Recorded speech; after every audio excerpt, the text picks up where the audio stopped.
This is a general disclaimer. Redlands Community College attempts to have the most accurate and up-to-date information listed in its content and delivery. However, your education is your responsibility. Redlands Community College or Roy Smith makes no guarantee in the accuracy of this information in this video and accepts no liability for the informational video. The information expressed is strictly the opinion of the author and the presenter, which is listed in the reference near the end of the video. This information is designed to supplement your own education or initial education and should not be used to replace any current academic program you're enrolled in. View the information and content at your own risk. Thank you. Okay, this is going to be Chapter 2, Traumatic Brain Injury. And key concepts. Upon completion of this chapter, you'll understand the epidemiology of traumatic brain injury, classifications of traumatic brain injury, pathophysiology of increased intracranial pressure, the types of herniation syndromes, examination of the patient with suspected head injury, and treatment of a suspected increased intracranial pressure. Traumatic brain injury defined. It's a traumatic insult to the brain. Produces changes in the patient's intellectual, emotional, social, and vocational abilities, or their abilities to do things. Wide-ranging and devastating implications. Immediate implications may include the loss of short-term memory and development of seizure disorder. In the long-term implications, it may include Alzheimer's disease or Parkinson's. A variety of traumatic causes. Leading causes of this is going to be a vehicle collision, and the most deadly cause is the use of a firearm. Peak incidence of ages 15 to 24, and of that age group, the primary result is of a head injury is from motor vehicle collisions and assaults. Chief concern. The brain is the most important organ. It's who and what we are. Sources of consciousness, ability to sense and perceive, metabolic substrates. Interruption can impair brain function. And when we talk about this, we talk about things like hypoxia, low blood sugar, hypoglycemia, or hypoperfusion from low blood pressure. Cerebral perfusion is most affected by the traumatic brain injury, and that's because the pressure that increases in there. We'll talk about intracranial pressure here in just a little while, but the pressure that increases in there competes with the body's ability to oxygenate the tissues. Soft tissue injury, brain injuries, primary brain damage that occurs at the time of the trauma. So this would be the first damage that actually occurs. Soft tissue involves gray and white matter. Vascular results in intracranial hemorrhage. Secondary damage is secondary to extracranial etiology that impairs brain function. Concussion. The brain tissue violently strikes against one another inside the head. Signs and symptoms of a concussion include loss of consciousness, repetition of questions, or whenever we see people that are concussed, they continually ask us, what happened? 5 minutes will go by, so they're having a hard time with short-term memory. Headache, vacant stare, and delayed responses. Diffuse axonal injury results from rapid acceleration and deceleration of the brain, and this is within the skull. The shearing forces disrupts the neuronal connections that occur in the brain. And then secondary impact syndrome. Second concussion immediately following the initial concussion within days or weeks. Intracerebral hemorrhage is bleeding within the brain soft tissues. Relatively uncommon and usually occurs due to a rupture of an aneurysm that the patient already had, or an arteriovenous malformation, or alternatively from bleeding within a tumor. It includes cerebral contusion, which is a brain bruise, results from acceleration-deceleration injuries, causes the brain to strike the inner surface of the skull, resulting in a coup injury. So the coup injury, just so everyone's aware of this is the inside of the skull, and this would be the brain tissue. This is coup, striking initially. Often the brain rebounds off of this, which means it's going to kind of go back the other way, causing the opposite brain surface to strike the inner surface of the skull, and this is contre coup. So brain inside of there. So then, after the initial impact, first impact coup, contra coup, would be an injury here. Cerebral laceration. Soft tissue becomes torn and lacerated, results from penetrating projectiles. An example of this would be a gunshot wound, or bony fragments from the skull from a skull fracture.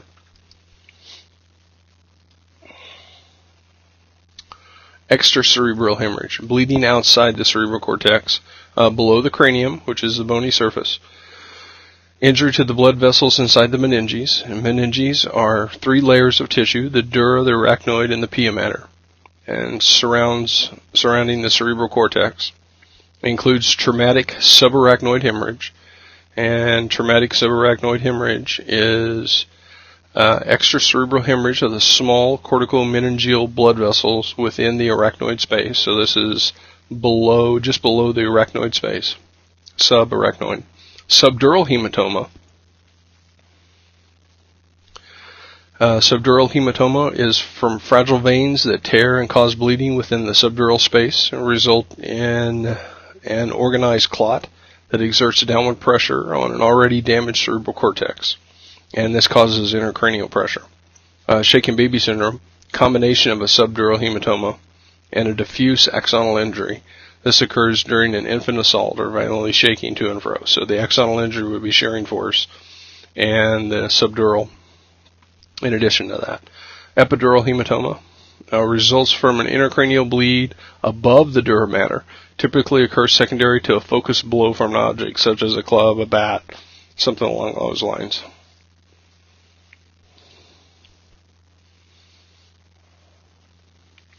Pathophysiology of traumatic brain injury.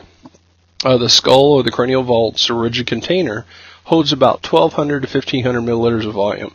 Now, 80% of this is from nervous tissue, 12% of this is from cranial blood, and 8% of this is from cerebrospinal fluid. If any one of these increases its volume, so let's say that the nervous tissue got struck and it increases its size because it's swelling, then it's going to displace the rest of the two, very simply. Now, this is a Monroe-Kelly doctrine as a part of the volume-pressure relationship.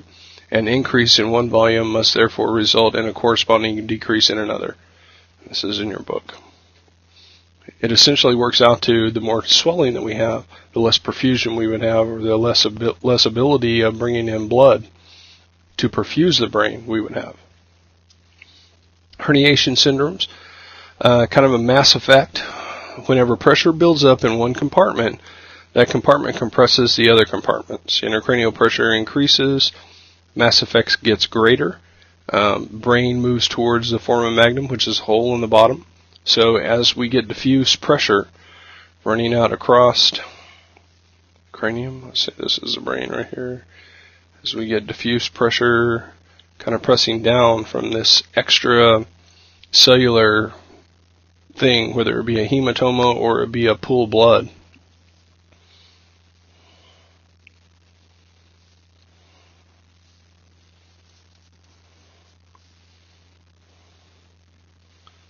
The only hole that is in your cranium is at the bottom. So this is a very sensitive area, which is your brainstem. If you herniate your brainstem, most physiological functions will stop. So herniation syndromes continued. We have two forms of it. Let's break them up into two categories. We have a supratentorial herniation and then an infratentorial herniation. So this right here is the tentorium. Anything occurring here would be an infratentorial. Anything occurring here would be supratentorial.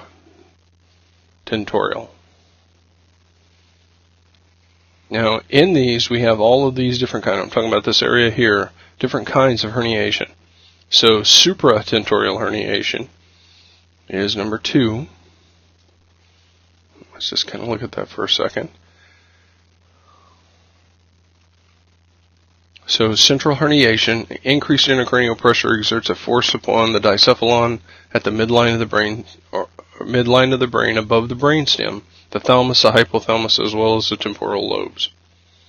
So number 2 here, pressure would start here and kind of work its way down. This is probably from extraneous pressure from other areas of the brain. An uncal herniation. 1.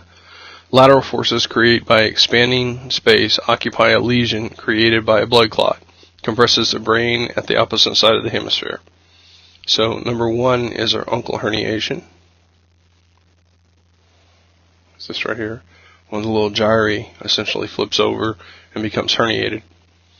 Number 3, cingulated herniation. Accumulation of blood from expanding hematoma, particularly at the frontal lobe, creates a mass effect that pushes the cerebral cortex at the medial brain, called the cingulated gyrus, under the falx cerebri at the midbrain. Now, number 3, we get a movement of this tissue here over this way, causing damage primarily to this from the movement. This right here would definitely cause that. Infertentorial herniation syndromes. Tonsillar herniation results of expanding hematoma formation proximal to the cerebellum, so above the cerebellum. Number 6, and then we get kind of a unified movement of the tissue downward towards the foramen magnum. And then 4, transclavarial herniation, my apologies. Herniation of the brain through an open fracture, and this would occur here. Say they had an open brain fracture, and parts and pieces of the brain actually came out. All kinds of herniation syndromes types. All of them are devastating, depending on the section of tissue of the brain that we're actually working on. So, history. Compile a complete sample history, signs and symptoms, headache, neck pain, etc., allergies, any kind of medication allergies, medications, comprehensive medication list, past history, complete past medical history, last oral intake, and this is very important for intubation, or in case we need to intubate the patient. Events leading to the emergency, if they have difficulty remembering the events, sometimes, that precede the trauma. This may suggest amnesia, if they can't remember anything, and may indicate frontal brain injury as well. Examination, mechanism of injury, nature of the call. So, like, was it a fall? Is it a cause from blunt force trauma? Injuries that may manifest over hours. As far as the paramedic focus goes, signs of injury within minutes of the trauma, and the risk factors for secondary injury. 3 major etiologies of secondary injury include hypoxia, hypercarbia, and hypoperfusion. So we're going to be sure that we're supportive of their vital signs. Keep them oxygenated, keep their CO2 levels down, and keep them their blood pressure adequate. Primary assessment, we come up and do a consciousness and interaction level, and we do an ABPU, alert, voice, pain, or unresponsive. As far as coma levels go, initial stage, patient with increasing intracranial pressure may present with decorticate posturing. So decorticate posturing, body, arms, is the arms and legs moving towards the core. Or flexion, they're going to flex. The next stage, the patient may demonstrate decerebrate rigidity or extensor posturing, and this would be they fully extended out their extremities, so their arms and legs would be moving away from the body. The deepest level, the patient may not have any reflexes whatsoever, or may be areflexive. Disability, neurological signs. Now let's talk about patent airway here for just a little bit. We have respiratory patterns that we often see in head injuries. So we have 3 here that we're going to talk about, or maybe 4, my apologies. Patent airway is primary objective. Respiratory pattern. A normal respiratory pattern for a patient is called eupnea. After that, we see them in stages. So the first stage we're going to see is going to be Cheyne-Stokes respirations. periods of hyperpnea, followed by periods of apnea. Kind of looks like this. So Cheyne-Stokes.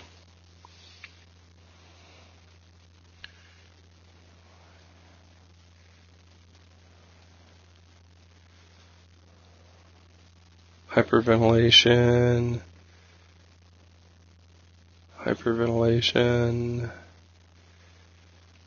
And then we have central neurogenic hyperventilation,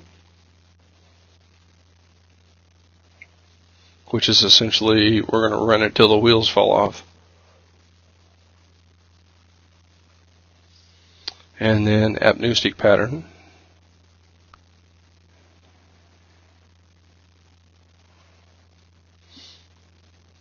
And this is pretty profound bradyapnea.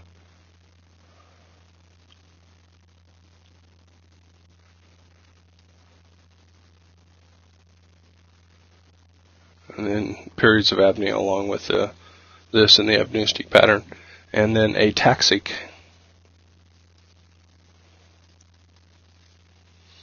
Ataxic or Biot's respirations.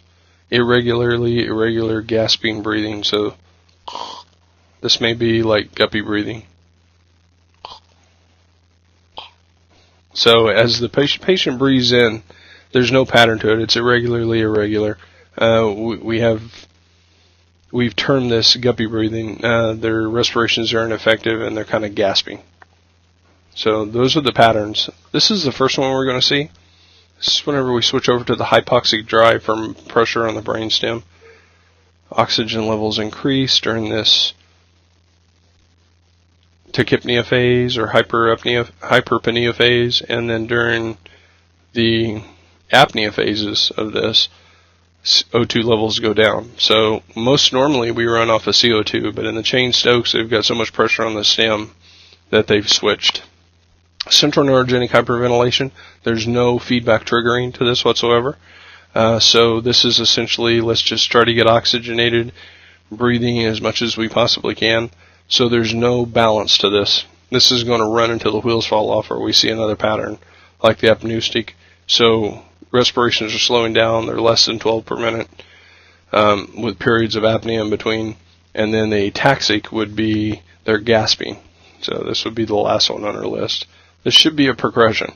I want everyone to take note that we could go directly to Biot's or ataxic respirations depending on the severity of the injury to the brain.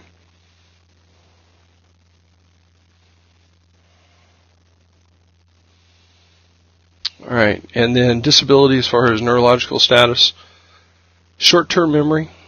I usually have them remember something and then ask them if they can remember it within a few moments, just to test their short-term memory. Antegrade amnesia is going to be they can't remember the event or they can't load anything in the short-term memory. Retrograde amnesia is they won't remember their name, they won't remember their spouse or their social security number, things like that. Things that they've learned for a very long time. Pupillary response. The 3 S's, size, shape, and symmetry. As intracranial pressure increases, affected pupil tends to dilate and become non-reactive. During a transtentorial herniation and with compression of the third cranial nerve, the pupil has been known to take an oval or a cat eyes appearance. Hippus, constricting and dilating to bright light as the pupil tries to adjust, is an early sign for an uncal hernia. Asymmetrical pupils greater than 1 millimeter are abnormal and an early sign of brainstem herniation. So pupillary responses are very important. Rapid trauma examination. Rapid traumas are done at the point that the patient is not giving us something to focus on. So if the patient is unresponsive, a rapid trauma assessment needs to be performed.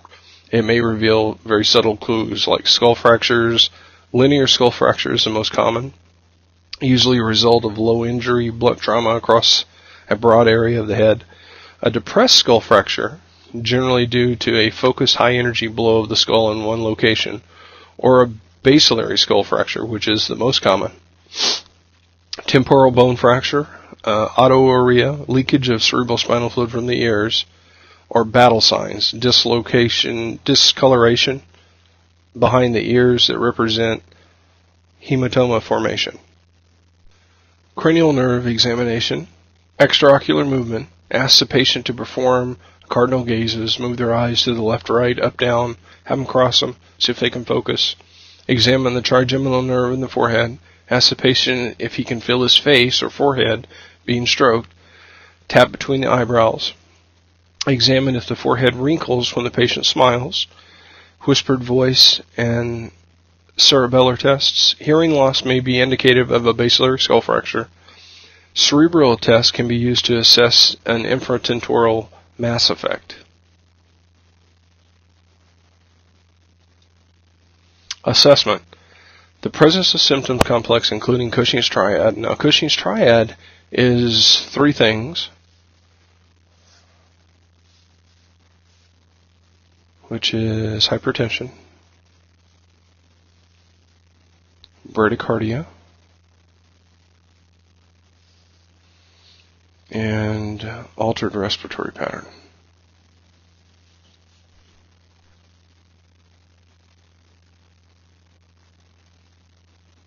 Now, what we'll see with this is things like Shane-Stokes,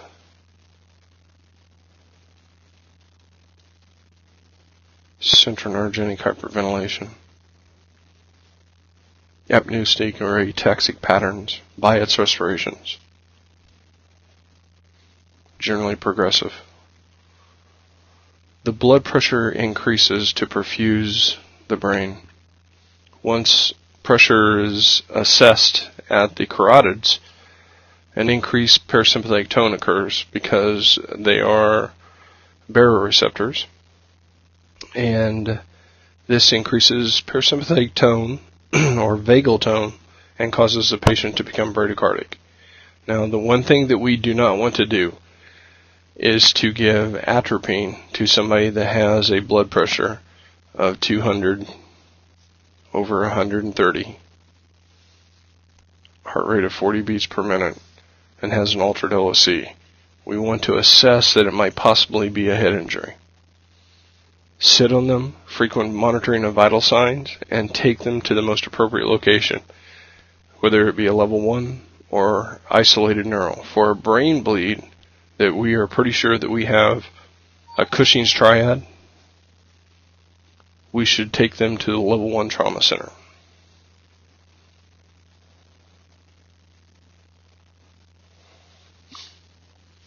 So a Glasgow Coma Scale, best indicator of traumatic brain injury. Scores between 13 and 15 would be a mild injury. Less than 3% will deteriorate. Scores between 9 and 12 have possible moderate injury, present with altered mental status and or focal neurological defects. 1 in 5 of these patients will deteriorate into coma, although 60% will progress to a good recovery. Scores between 3 and 8 have severe injury. This has a 30% mortality rate. 17% will experience moderate to severe disabilities, and the remainder will be in coma. Treatment. Head injury does not happen alone. 75% have associated multisystems trauma. Other aspects must not be ignored, and we must treat the patient as a whole. Support their basic functions, things like spinal stabilization, maintain airway control, always do a risk versus benefit assessment, and intubate if necessary. Maintain their PCO2, 35 to 45 millimeters of mercury in normal ranges. Obtain IV access. Maintain adequate blood flow of the brain. This means that the patient must have at least a MAP or mean arterial pressure of 60 millimeters of mercury, or a systolic blood pressure of 90 to 100 millimeters of mercury. If they have a seizure, treat them aggressively with the use of diazepam or Versed. Goal-driven therapy. Patients is normal thermic and normal glycemic, normal temperature, and normal blood sugar. Maintain their pulse oximetry between 92 and 100%, and their PaCO2 between 35 and 45 millimeters of mercury.